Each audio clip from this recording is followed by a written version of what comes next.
Je vais profiter du micro pour poser quelques questions aussi bien à l'un qu'à l'autre, puis aussi vous donner la parole si vous le souhaitez pour pouvoir échanger ou aller plus loin avec Didier ou avec Géraldine si vous le souhaitez ou moi-même sur la réalisation de ce document.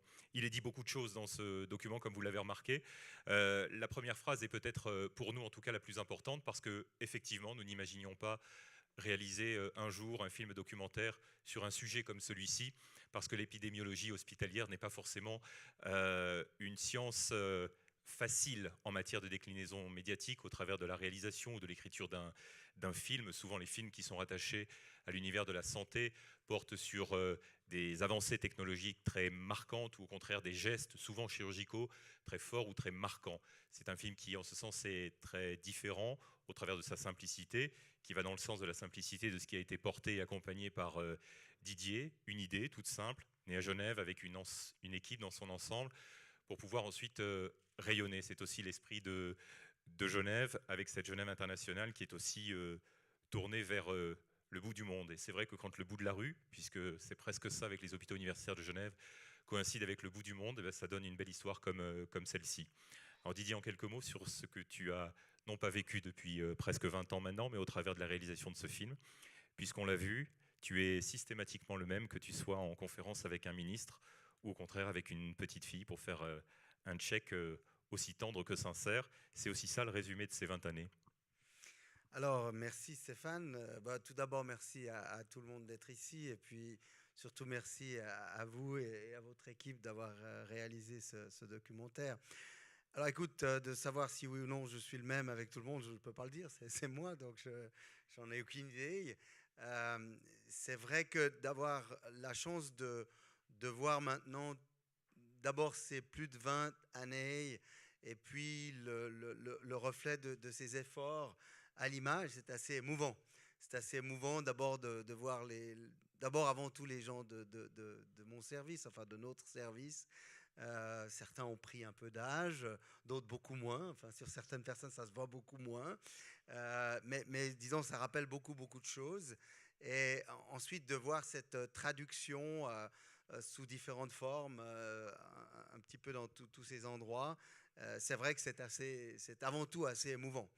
Maintenant, c'est au fond tellement le reflet de ce qui se passe au jour le jour quand on fait ces visites d'hôpitaux que voilà, avoir la chance d'être suivi, je crois que c'est ça surtout qui est exceptionnel, c'est d'avoir la chance d'avoir mis en image ce qui était un tout petit peu la réalité de tous les jours.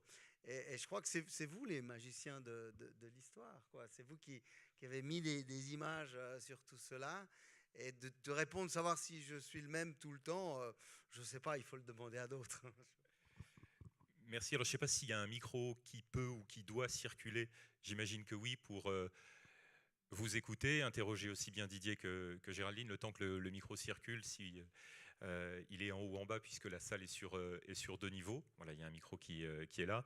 Le temps que le premier ou la première, c'est souvent le plus difficile, commence à s'exprimer. Un mot avec Géraldine, on a partagé beaucoup de choses dans le cadre de ce film, et pas seulement, et depuis de nombreuses années.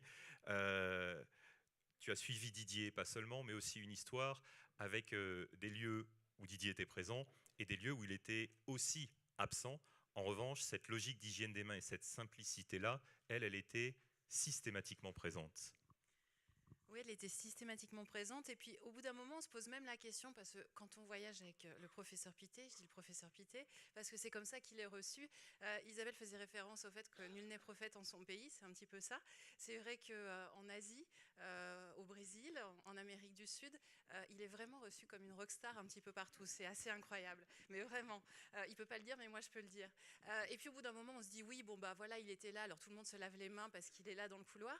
Et puis, je suis allée en Guinée, cette fois toute seule, pour livrer enfin pas moi-même, mais pour filmer une équipe de l'hôpital qui était allée livrer des kits de fabrication de solutions hydroalcooliques. On est allé dans un tout petit village reculé au fin fond de la Guinée, c'était encore pendant l'épidémie Ebola. Et puis à un moment donné, parce que j'ai pris l'habitude de vouloir aller filmer dans les hôpitaux, du coup avec tout ça, j'ai le virus. J'ai demandé si je pouvais aller dans l'hôpital pour faire quelques images. Et je suis tombée sur cette jeune infirmière que vous avez vue à un moment donné dans le film. Je lui ai demandé si elle pouvait me faire les gestes qu'elle a fait à la perfection devant moi.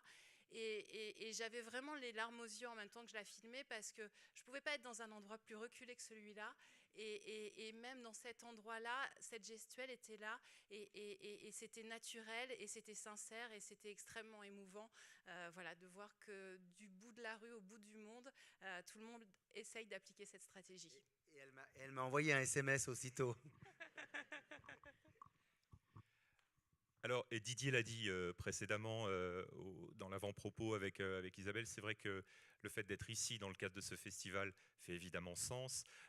Dans une sélection officielle, et parenthèse pour remercier l'équipe du festival pour la sélection de ce film, dans une catégorie où le mot torture est écrit, c'est évidemment pas le sens d'un film comme celui-ci, mais c'est vrai et c'est en partie évoqué par certains.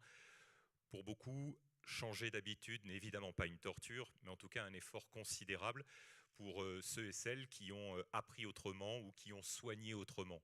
Et c'est vrai, c'est dit au début du document. Aujourd'hui, les décès en lien avec des infections liées aux soins, c'est 16 millions de décès chaque année. C'est plus que le sida, la malaria, la tuberculose réunis. Ce sont effectivement des enjeux qui sont considérables et qui peuvent être en tout cas atténués, fortement atténués par des gestes extrêmement simples, par une rigueur, par un niveau d'exigence que chacun doit effectivement avoir pour soi-même, mais aussi avant tout pour les autres. C'est en tout cas ce fil de simplicité qu'on a souhaité mettre en perspective au travers de ce film et de ce document. Alors voilà, le micro. Bonjour et bienvenue.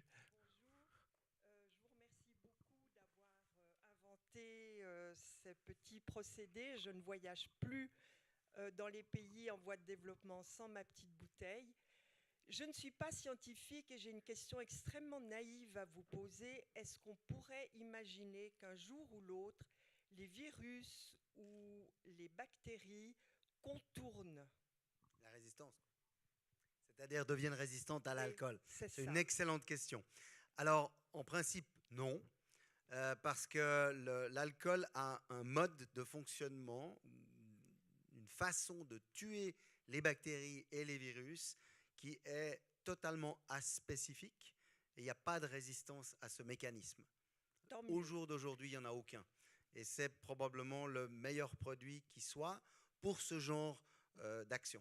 Mais c'est une excellente question, c'est une question qu'évidemment on s'est posée et qu'on continue à se poser. Mais le mode d'action étant totalement aspécifique, la paroi de la bactérie ou du virus, alors les experts comprendront que je ne fasse pas tous les détails ici, est explosée par l'alcool.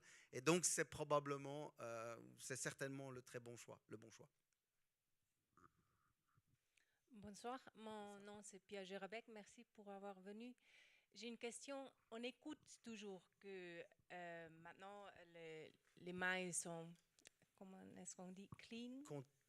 Contaminé, propre. vous voulez non, dire? Non, pas propre maintenant. Mais on écoute seulement cette information.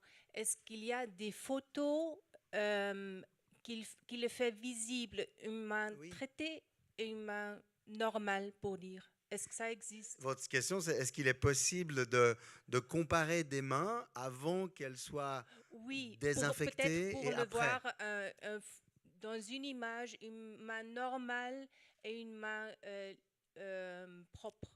Tout à fait. Oui, bien sûr, ça existe. On pour peut le faire visible, pas seulement par écouter, mais pour le faire visible. Voilà, vous voulez, au fond, pour des raisons pédagogiques peut-être, essayer de montrer des mains qui sont sales d'abord et qui sont propres ensuite. Oui, c'est tout à fait possible par différentes méthodes. Alors, si vous venez dans un laboratoire, on ne voit pas les bactéries, ça veut dire que vous devez mettre vos mains sur des plaques de pétri et puis laisser pousser les bactéries, puis 2 jours après, vous pouvez voir que les mains sont sales et puis ensuite vous pouvez les nettoyer. Et puis c'est possible de le démontrer. Il y a aussi des mesures et des moyens directs ou indirects, je ne veux pas rentrer dans les détails, pour montrer en effet que les mains sont effectivement bien décontaminées après que vous ayez utilisé des produits. Oui, ça existe, bien entendu. Et on les utilise.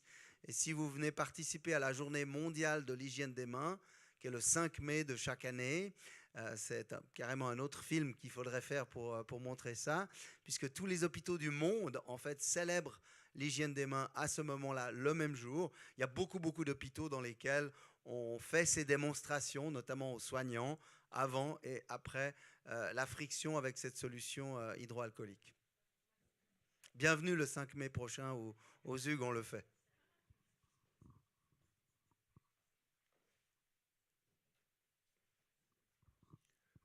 Autre question ou interrogation? Oulf.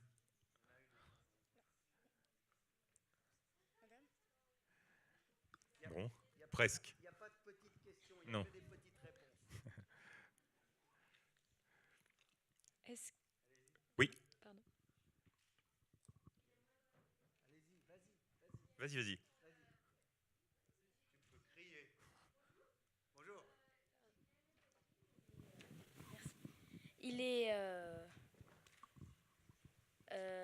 très intéressant. Et j'ai une question à vous poser. J'ai vu que vous avez visité beaucoup de pays. Est-ce qu'il en manque? Ah, ça, c'est une bonne question. Alors, écoute, dans le monde, il y a 194 États membres des Nations Unies. Je ne dis pas tout à fait pays parce qu'il y a des endroits qu'on n'appelle pas des pays mais qu'on appelle des États. Ce n'est pas important. 194, 194. Tu as vu à un moment donné, il y a un ministre de santé. Là, on a des cravates, on est bien habillés. Il y a un ministre de santé qui signe la charte de convention avec l'Organisation mondiale de la santé pour dire oui, moi, le ministre de la Santé, je suis d'accord de participer à cette campagne. Je suis d'accord que mon pays rentre dans cette campagne. Là, il y a 139 pays qui ont signé cette charte. Mais la campagne, elle fonctionne déjà dans plus de 180 pays, des 194 pays du monde. Et on estime qu'on couvre, si tu veux, plus de 95% de la population du monde avec cette campagne dans les hôpitaux. Mais ça veut dire qu'il y a encore d'autres pays. Alors les pays qui restent à devoir rentrer dans la stratégie, certains c'est des pays qui sont tout petits ou même très très très loin. Évidemment, ce n'est pas toujours facile de faire que ces pays participent à ces grandes campagnes parce qu'il y a très peu d'informations des fois qui arrivent. Et l'Organisation mondiale de la santé n'est pas en droit de forcer les pays à entrer dans cette campagne, ne peut que les inviter à le faire, si tu comprends. Merci. Alors justement, le Vatican fait partie d'un des États membres des Nations Unies qui n'est pas encore dans la campagne. J'avoue qu'on n'a pas encore tellement fait de lobbying par rapport à cette prestation. Et voilà. Et je pense que pour moi, ça serait extraordinaire s'il y a une personne que j'aimerais rencontrer aujourd'hui, c'est probablement le pape François, donc je le fais volontiers. Mais elle viendra aussi. Hein. Autre question? Est-ce que ce programme... Si vous parlez fort, on répétera la question. Ce programme est destiné aux praticiens, mais est-ce que les étudiants en médecine sont aussi sensibilisés dans le cadre de leur formation? Y en a-t-il dans la salle? Oui, il y en a. Alors je peux vous dire, est-ce que vous l'êtes? Est-ce que vous êtes sensibilisés? Largement, oui. Donc les étudiants en médecine, en tout cas à Genève, ont subi un enseignement relativement drastique, et au point que vous savez que quand on passe un examen final de médecine aujourd'hui, ça n'est plus avec des vrais patients. Enfin, la plupart des examens se font avec des acteurs, et ce qui permet de systématiser l'examen, et ça a toute une série d'avantages. Et on peut donc quantifier à quel moment l'hygiène des mains doit être pratiquée par les étudiants en médecine. Et puis, il y a beaucoup de points qui sont accordés pour ça. Ils ne le savent pas encore parce qu'ils n'ont encore pas passé leur finale de médecine, mais eux sont déjà très bons parce que je les connais. Donc, ça veut dire que dans l'examen de médecine, on insiste beaucoup là-dessus. Et puis, il y a beaucoup de cours qui sont donnés aujourd'hui. À l'époque où j'ai fait la médecine, où mon ami Bertrand a fait la médecine, on ne nous enseignait pas l'hygiène des mains. Donc, ça veut dire un gros progrès. Maintenant, ce qui est très important, c'est que aujourd'hui, les étudiants en médecine, en tout cas quand ils sortent de l'école de médecine à Genève, c'est un peu biaisé évidemment, ils sont très bons. Mais ensuite, s'ils travaillent dans les services dans lesquels le rôle de modèle qui leur est donné par les patrons ou par les personnes influentes du service est bon, il continue d'être très bon. Et si malheureusement il est mauvais, eh bien malheureusement ses capacités à rester au top diminuent. Et puis pour répondre à votre question de manière plus générique dans le monde, à l'Organisation mondiale de la santé, ce qui a été organisé à côté de ce programme, qui était le premier défi mondial pour la sécurité des patients, on a développé un programme qui s'appelle Patients for Patient Safety, c'est-à-dire les patients pour leur propre sécurité. Et dans ce contexte-là, on a réussi à entrer dans le curriculum de toutes les écoles de médecine, ou en tout cas de suggérer dans toutes les écoles de médecine du monde d'introduire la notion, en particulier d'hygiène des mains et de sécurité des patients. Alors, après, ça peut prendre des années, des décades pour arriver partout et dans tous les centres de formation à ce que ça soit traduit finalement en action. Mais disons, c'est important. Dans les écoles d'infirmières également, et il y a des endroits dans le monde où dans certaines écoles d'infirmières, il y a même des infirmières qui ont été recalées à l'examen parce qu'elles étaient d'abord jeunes, mais ce n'est pas la raison pour laquelle elles ont été recalées, mais parce qu'au fond, elles étaient jeunes, elles avaient vu d'autres hôpitaux, elles recommandaient la friction hydroalcoolique. Et puis les infirmières un peu plus âgées qui leur faisaient passer l'examen, ne connaissant pas vraiment encore tout ça, leur faisaient le reproche de ne pas choisir l'eau et le savon. Et on m'a même fait venir comme arbitre pour arbitrer la situation et puis pour corriger le tir. Donc ça veut dire que c'est un changement dans les mœurs, c'est un changement dans la culture, c'est un changement dans l'éducation qui prend évidemment du temps. Pour que ça atteigne évidemment le monde entier, ça va encore prendre passablement de temps.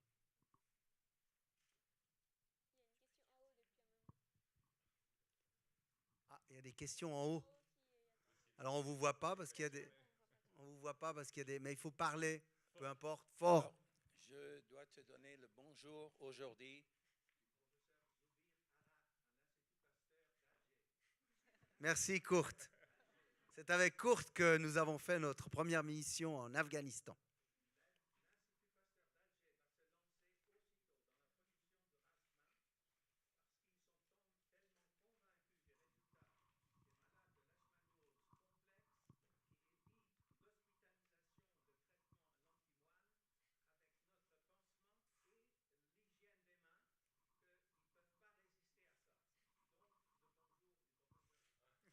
Merci beaucoup, formidable. Merci Kurt. Oui, alors, bravo. Merci. Je crois qu'il faut poser les questions, ne pas attendre qu'on vous donne le contact visuel. Voilà, allez-y. A eu pour conséquence qu'il y a eu une baisse de la consommation du savon dans les hôpitaux. Est-ce que les fabricants de savon ont réagi voilà. Alors, je dirais que oui. Au départ, ce qu'on a vu, c'est une consommation constante d'eau et de savon pendant des années, et puis progressivement de plus en plus d'utilisation d'alcool. Ça a été l'expérience aux Hugues. 10 ans après le début de la campagne, on consommait encore du savon. Aujourd'hui, on n'en consomme presque plus.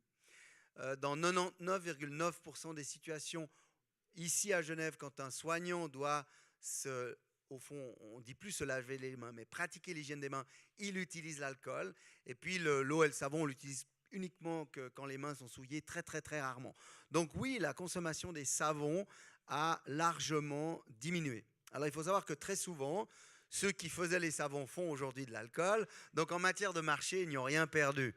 Mais au début, on a eu effectivement à devoir passablement lutter, et parce que voilà, il y avait des argumentations, il y avait des problématiques, il y avait de l'argent en jeu, il y avait des marchés en jeu. Là où on a dû lutter encore bien davantage, c'est plutôt dans la consommation des produits hydroalcooliques, parce que comme on a donné notre formule à l'Organisation mondiale de la santé, libre de brevet, et qu'on a même donné la recette, et qu'aujourd'hui l'alcool est fait à partir de canne à sucre, de manioc, à très bas coût dans ces pays-là, c'est sûr qu'on a fait chuter le prix de l'alcool. Mais c'était l'objectif, il fallait avoir un produit. Quand vous faites de la prévention, il faut une mesure qui soit extrêmement faible en coût, de manière à pouvoir la généraliser. Donc au début, on a eu passablement de problèmes avec les industries qui ont fini par produire ces produits qui étaient très proches d'une autre, mais enfin, vous changez une petite chose dans le brevet, et puis finalement, vous pouvez le vendre, c'est le vôtre. ça s'est beaucoup amélioré, et notamment ce qui a été décrit dans le film avec le POPS, le Private Organization for Patient Safety, où là on a mis toutes ces compagnies ensemble à l'Organisation mondiale de la santé, justement pour travailler ensemble sur les nouveaux produits, sur les accréditations, sur les campagnes mondiales, comme vous l'avez entendu. Et ça a réglé le problème de manière vraiment tout à fait satisfaisante. Mais ça a été aussi une aventure assez longue. Et c'est le premier partenariat public-privé officiel au sein de l'Organisation mondiale de la santé. Maintenant, c'est utilisé pour plein d'autres choses. C'est en marge pour plein d'autres choses. Oui.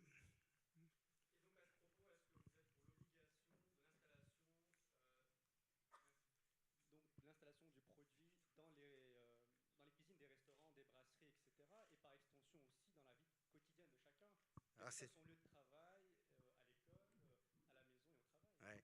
Alors, bon, ça reste une question difficile. Est-ce que je suis pour, est-ce que je suis contre? Mais surtout, nous avons tendance en tant que scientifiques, et c'est important de garder cet aspect-là, cette façon de travailler. Pour nous, pour introduire des stratégies de ce type, il faut qu'elles soient basées sur l'évidence. C'est-à-dire, vous devez avoir l'évidence du bénéfice. Aujourd'hui, on sait que pour 1 franc investi dans la prévention des infections en améliorant l'hygiène des mains, il y a 23 francs qui retournent à l'institution. Donc, le rapport coût-efficacité est prodigieux. Mais on ne le savait pas à l'époque. Et nous avons travaillé sur les soins. Alors, ce qui est valable dans les hôpitaux, c'est valable dans les cabinets médicaux, c'est valable partout où des soins sont prodigués. Maintenant, nous ne sommes pas, et nous n'avons pas la prétention avec mon équipe, avec notre équipe de l'OMS, d'être des experts de l'hygiène des mains dans la vie de tous les jours. Parce que ça, c'est un autre sujet. On peut répondre à certaines questions. Donc, on n'a pas imposé les solutions hydroalcooliques de la même manière que nous les avons imposées dans les hôpitaux, en dehors des systèmes de soins. Ceci dit, à l'époque de H1N1, on se souvient tous, vous alliez à la Migros pour acheter une planche et une scie, et vous ressortiez sans planche, sans scie, mais avec un produit pour friction hydroalcoolique. Et effectivement, c'est passé très rapidement dans la communauté. Vous ne pouvez plus arriver dans un hôtel sans qu'il y ait un flacon d'alcool pour vous engager à vous frictionner les mains. Il n'y a pas encore d'évidence pour plein de ces situations, mais il y en a. Il y a des évidences dans les écoles, dans les crèches, où on voit que quand vous introduisez de manière contrôlée ces produits, si vous vous imaginez à l'époque de H1N1 qu'il y a des enfants qui rentrent dans une classe, vous n'avez pas le temps de leur faire se laver les mains à l'eau et au savon. Par contre, leur faire frictionner les mains, c'est possible. On a pu démontrer qu'on réduisait l'absentéisme et donc on améliorait les capacités des enfants à apprendre. Donc oui, il y a des évidences, mais elles ne sont encore pas suffisamment, je dirais, éloquentes, pour utiliser des termes simples, dans toutes les situations de la vie de tous les jours pour que ces solutions soient introduites. Et ça n'est pas forcément toujours dans notre avantage en tout cas, on ne va jamais pousser à ce que ce soit fait. Sans avoir l'évidence, les données basées sur l'évidence pour le faire. Ceci dit, il y a plein de situations où ça pourrait être extrêmement utile. Et je m'arrêterai là probablement dans la réponse à votre question. Allez-y. You can speak in English. Okay. Yes. Sure, excellent question. La question qu'elle a posée, c'est de savoir dans quelle mesure on pouvait investir le patient dans la participation à la promotion de l'hygiène des mains. Ça veut dire, est-ce que le patient peut être utile à promouvoir les bonnes pratiques? Je vais répondre en français et puis en plus je traduis rapidement si vous voulez. Vous comprenez le français? Un peu. La réponse, c'est oui. On y travaille depuis 10 ans, plus de 10 ans. Et au fond, c'est extrêmement utile. Mais c'est aussi extrêmement difficile. Parce que pour que, vous imaginez, j'arrive, je suis médecin, Stéphane est mon patient, j'arrive vers lui et il me dit « Docteur, n'oubliez pas de vous laver les mains ». Alors, si j'arrive et que je n'ai pas de flacon sur moi, qu'il n'y a pas de lavabo, que je n'ai pas appris les 5 moments de l'hygiène des mains, je vais me retrouver, et lui aussi, dans une situation extrêmement difficile. Et le rapport entre le médecin et le patient pourrait être compliqué. Et c'est pour ça qu'aujourd'hui, on ne recommande pas de le faire tant que le système est complètement mis en place. Et ce n'est pas seulement l'alcool, c'est l'éducation, c'est la stratégie multimodale de l'OMS. Ceci dit, une fois qu'elle est mise en place, oui, la participation des patients est importante. On l'a prouvé dans des études, certaines sont déjà publiées. On a fait des études à Genève, à Riyad, au Brésil, en Asie. Donc voilà, oui, c'est utile, mais il faut que tout le système soit prêt et que la culture d'entreprise, et notamment la culture des soignants, à accepter qu'on nous rappelle la promotion de l'hygiène des mains et son importance, soit là dans l'institution pour que ça fonctionne. Et ça peut prendre beaucoup de temps, voire même des générations. What I propose is to give you the answer in English later after we're finished. But I can detail to you a lot of the answer, a lot more. Alors, il y a encore une question devant, puis ensuite on prendra en haut. Allez-y. Parlez fort et puis on... Je voudrais bien savoir votre opinion sur l'autre voie d'étude. C'est-à-dire que nous pouvons devenir plus résistants aux virus et aux bactéries. C'est-à-dire des vaccins ou quelques autres voies. Exemple, la guerre du monde. Deuxième exemple, nos premiers contacts des Européens avec les Indiens, avec les gens d'Amazonie. Ça, dans beaucoup de cas, a été pour eux un désastre. Oui, je n'ai pas compris votre premier exemple. Le premier exemple, c'était quoi? Ah, d'accord. Alors écoutez, c'est une longue question. Je vais essayer de faire une réponse courte, mais évidemment que ce que vous avez vu aujourd'hui, c'est l'impact de l'hygiène des mains. L'hygiène des mains n'est pas du tout le seul moyen de prévenir les infections. Il y en a beaucoup d'autres. Et en effet, parmi ceux-ci, le fait d'être vacciné, le fait d'avoir même une bonne hygiène alimentaire, le fait de respecter certaines consignes de la vie de tous les jours et de la prévention. Donc oui, il y a toute une série de mesures pour prévenir le risque infectieux et ce film adresse essentiellement les bonnes pratiques d'hygiène des mains. Mais évidemment, avec les bonnes pratiques d'hygiène des mains, c'est la mesure principale. Avec ces bonnes pratiques, on a pu prouver qu'on pouvait réduire les infections de 50% au moins, voire davantage. Donc c'est pour ça que c'est ce programme-là qui a été choisi par l'Organisation mondiale de la santé comme programme prioritaire. Parce qu'évidemment, avec une petite et simple action, apparemment, on arrive à avoir un gros effet, si vous voulez. Petite intervention, gros effet, et c'est pour cela. Mais ça ne veut pas dire que les autres stratégies de prévention ne sont pas extrêmement importantes. Elles le sont. Alors maintenant, par rapport à la fin de votre question, quel est le rôle des personnes qui vont voir des populations ou des peuplades retirées qui leur importent, si vous voulez, des bactéries et des virus? Oui, ça existe. Oui, c'est malheureux. Qu'est-ce qu'on peut faire? Là, on aborde le sujet de la gouvernance mondiale que je discute très volontiers, mais pas juste là maintenant parce qu'on n'aura pas le temps. C'est une bonne question. On peut en parler tout à l'heure si vous voulez. Il y a des questions en haut. Ouais. Allez-y, parce qu'on ne vous voit pas. Il faut poser les questions. Je ne sais pas si oui, ça marche. Alors, bonjour. Bonjour. Je voudrais vous dire que ça va peut-être toucher un tout petit peu votre grande modestie, mais venant d'un pays où, je dirais, les maladies nosocomiales sont une épidémie permanente, votre action pourrait s'avoisiner à l'action de Pasteur pour nous. Ouais, merci.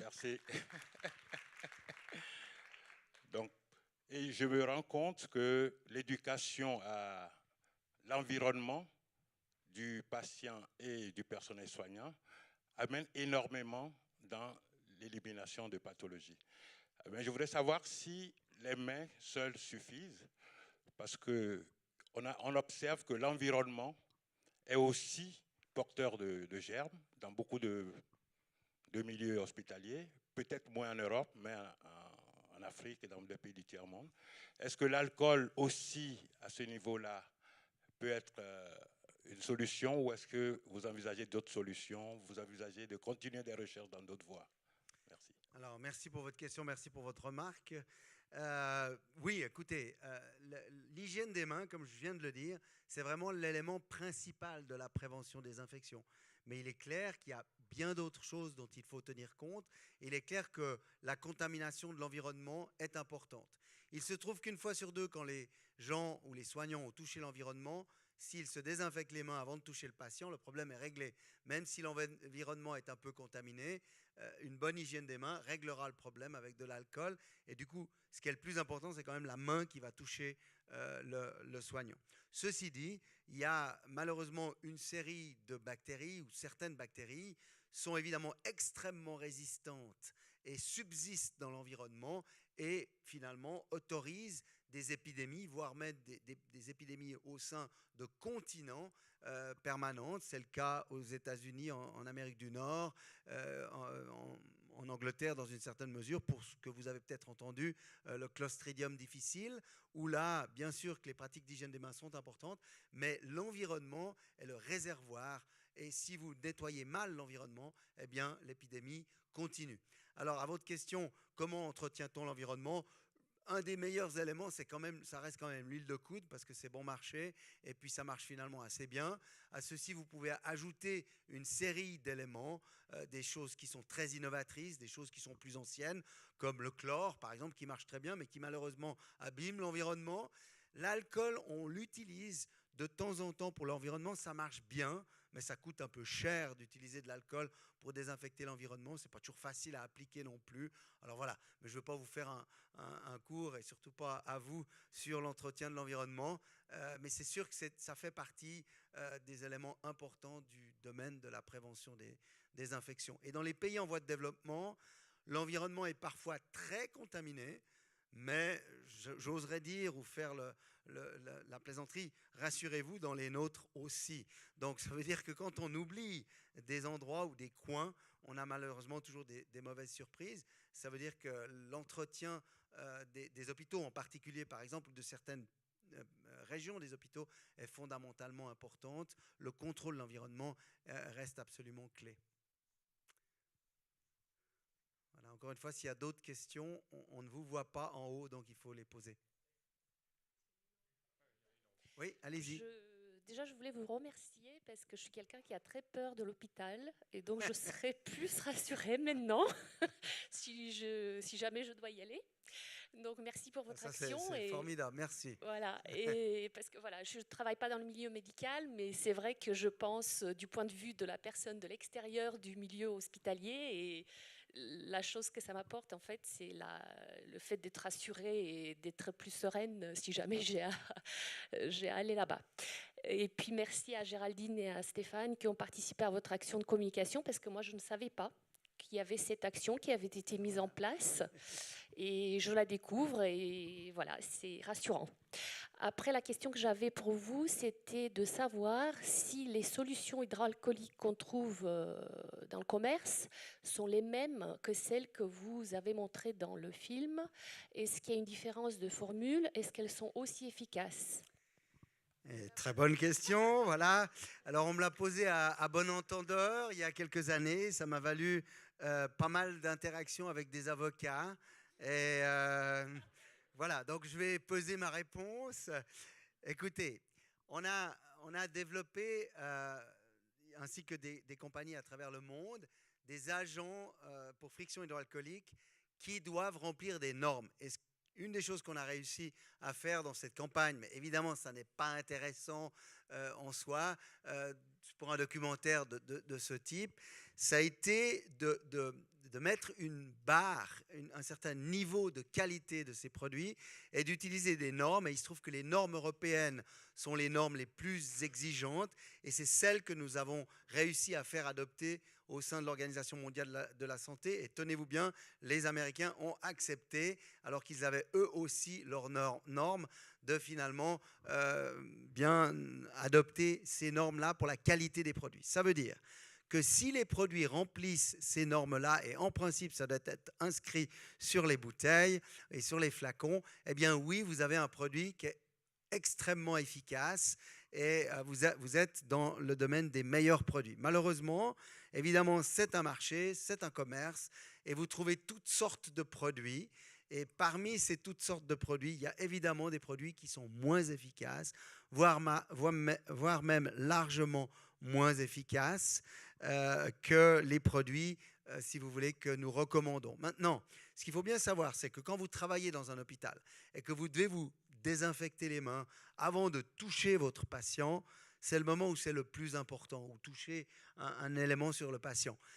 Pour ce qui est de votre utilisation dans la vie de tous les jours, éventuellement pour en avoir un peu dans le sac à main, parce qu'il se trouve qu'il n'y a pas de lavabo à proximité et puis que c'est utile de l'utiliser, c'est certainement un peu moins important d'avoir un produit aussi efficace. Donc il faut faire attention aussi de ne pas non plus exagérer l'importance de ce phénomène par rapport à l'utilisation de tous les jours. Ceci dit, la concentration efficace doit être au moins 60 à 70%. À l'OMS, nous exigeons des produits qui font même 80% d'alcool éthylique ou 75% d'alcool isopropylique. Donc quand vous retournez les produits, ceux qui ont ces quantités-là, compte tenu des normes de l'OMS, ils l'indiquent évidemment.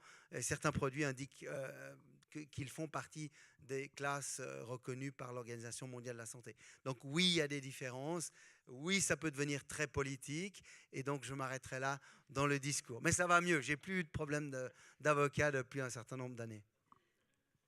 Est-ce que j'ai le droit à une deuxième question? Oui, allez, bien sûr, vous avez le droit. Surtout que vous faites de la publicité pour aller à l'hôpital avec un sourire, avec le sourire.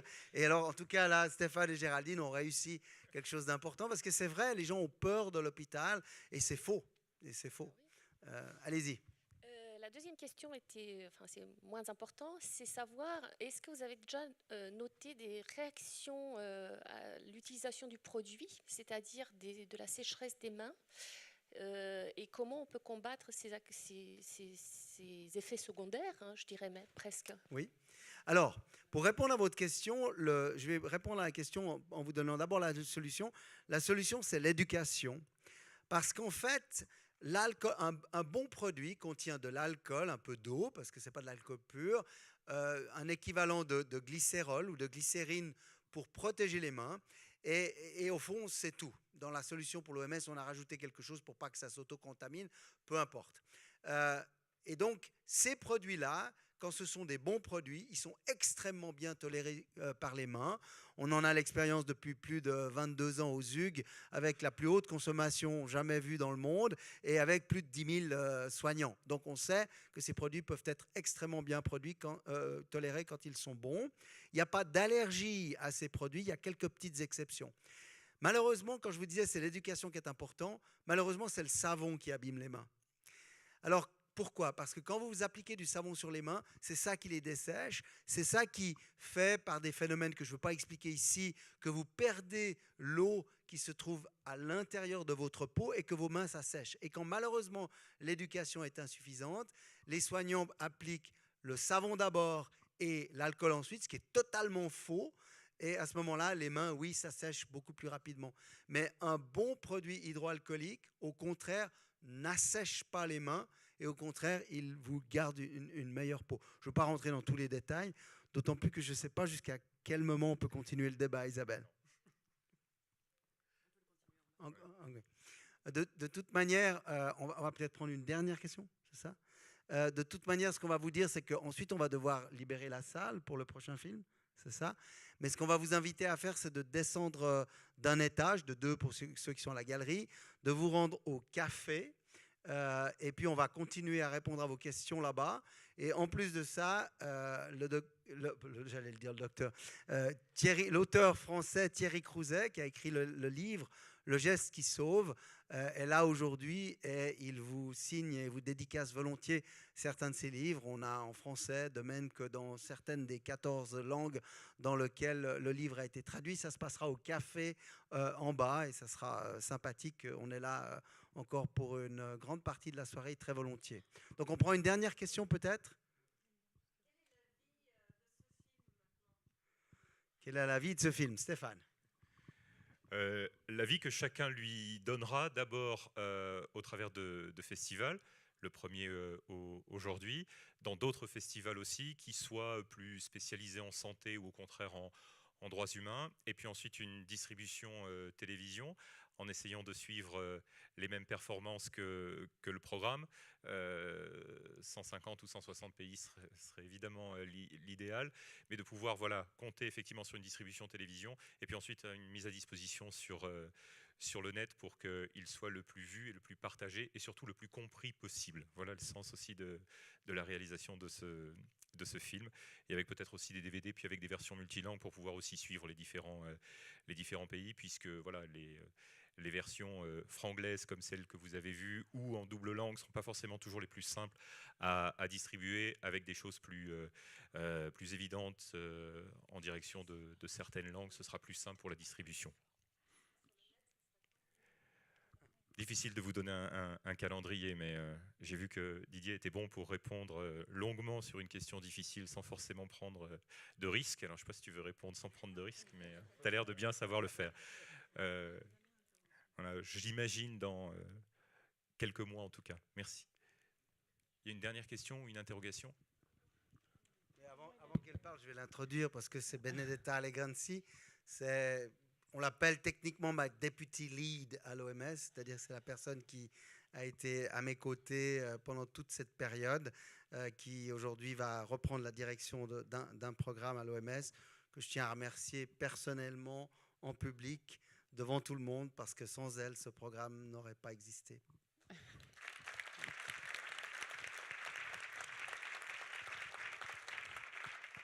Non, effectivement, merci beaucoup à toi, Didier, aussi à Stéphane et à Géraldine.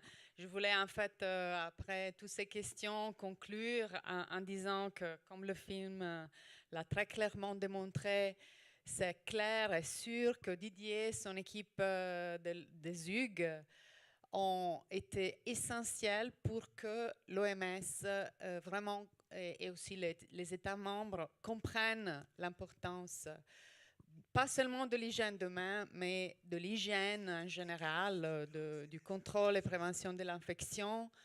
Cela, je pense, est aujourd'hui très clair à tout le monde, aussi avec le prix payé par beaucoup de personnes et des gens, par exemple, à travers l'expérience Ebola.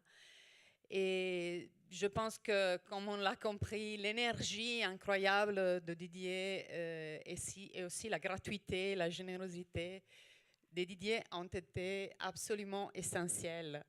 Je voudrais aussi souligner une chose que pour moi est très importante dans le domaine scientifique, aussi parce qu'il y a des étudiants et comme ça, le fait que dans mon expérience académique, je travaille avec beaucoup de groupes de recherche, et j'ai trouvé vraiment unique qu'une équipe universitaire qui a fait beaucoup de recherches met à disposition tout ce qu'ils ont fait pour aider la dissémination des bonnes pratiques.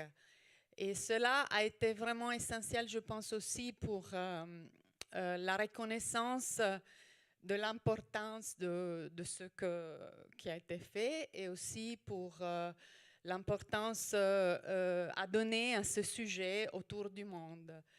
Et donc, finalement, je vais conclure avec un grand remerciement à Géraldine et à Stéphane pour avoir si bien exprimer cette expérience, et donc je vous souhaite le mieux avec ce film. Merci.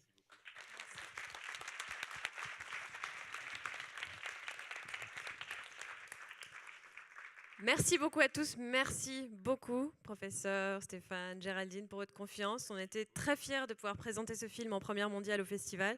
On lui souhaite une magnifique carrière.